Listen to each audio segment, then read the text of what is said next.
Hi, I'm Elon Musk. I'm the co-founder of Tesla, SpaceX, PayPal, and Zip2. I certainly didn't expect for any of these things to happen. Honestly, yeah. I just I knew I wanted to be involved in technology, in fact, the only reason I started a company back in '95, an internet company, was because I couldn't get it. There were only a few internet companies, and I couldn't get a job at any of them. I tried to get a job at Netscape and sent my resume in and tried hanging out in the lobby, but I was too shy to talk to anyone. And then I was like, okay, well, I guess I'll have to start a company because I can't get a job anywhere.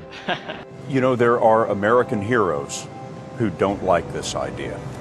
Neil Armstrong, Gene Cernan have both testified against commercial spaceflight and the way that you're developing it, and I wonder what you think of that. I was very sad to see that. Because those guys are, those guys are heroes of mine, so it's really tough. When you had that third failure in a row, did you think, I need to pack this in? Never. Why not? I don't ever give up. Technically, what I thought was, well, I'll take half the money from PayPal, and if I lose half of it, that's okay.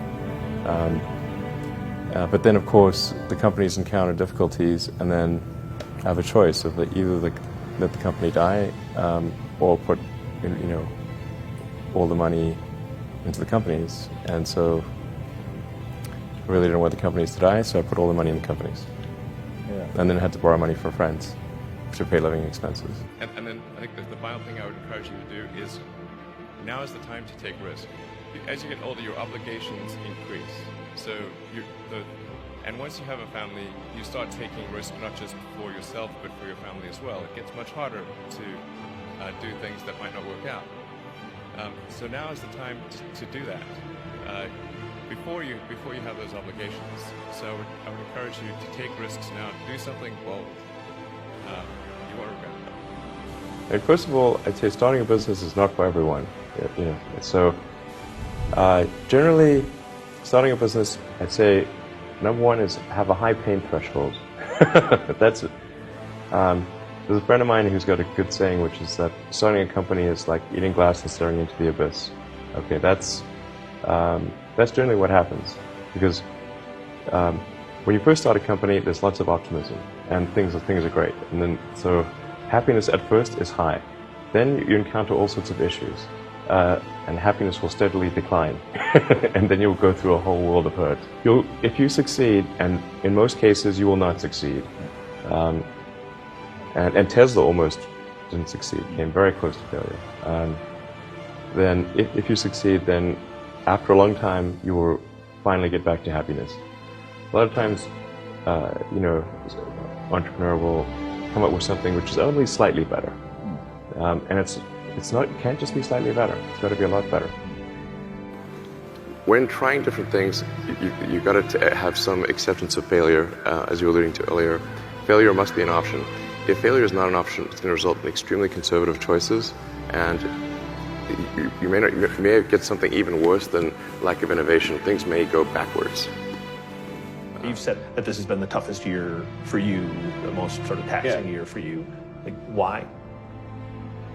Well, I mean, Tesla really faced a severe threat of death due to the Model 3 production ramp.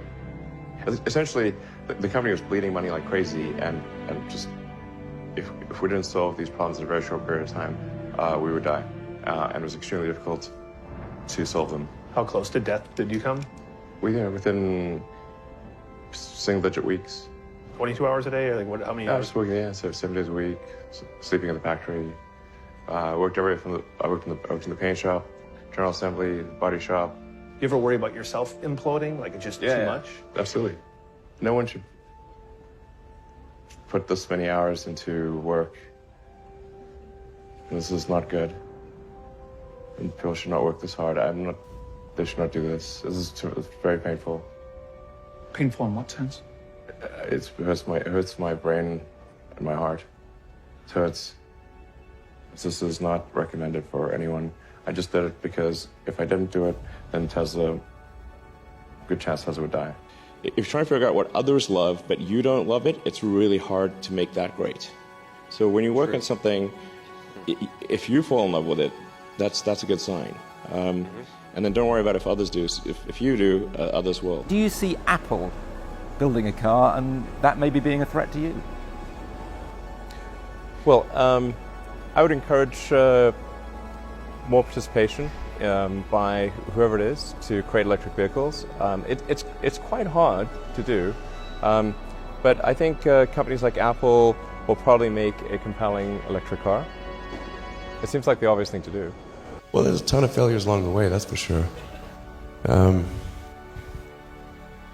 I said, as I said, for SpaceX, the first 3 launches failed, and we're just barely able to scrape together enough parts and money to do the 4th launch. If that 4th launch had failed, we would have been dead. So multiple failures along the way. I tried very hard to get the right expertise in for SpaceX.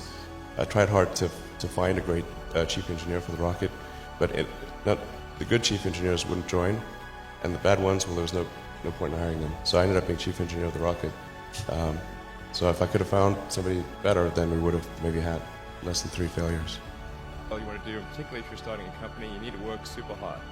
So what does super hard mean? Well, when my brother and I were starting our first company, instead of getting an apartment, we just rented a small office and we slept on the couch.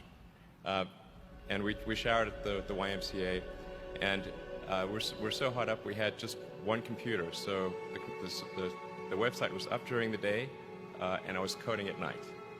7 days a week, all the time. There are times when things don't go well, and then that's quite dispiriting for sure. And so then it's difficult to proceed with the same level of enthusiasm. But I do think the things that we're doing are pretty important to the future. And if we don't succeed, then we'll be certainly pointed to as a reason why people shouldn't even try for these things. Work hard, every waking hour. That's the thing I would say particularly if you're starting a company. And if you do simple math, say okay, if somebody else is working 50 hours and you're working 100, you'll get twice as much done in the course of a year as the other company. If you're in a race, don't worry about what the other runners are doing. Yeah. Just run. You can train yourself to pay attention to the tiny details. I think almost anyone can. Although this is very much a double-edged sword, because then you see all the little details, and then little things drive you crazy.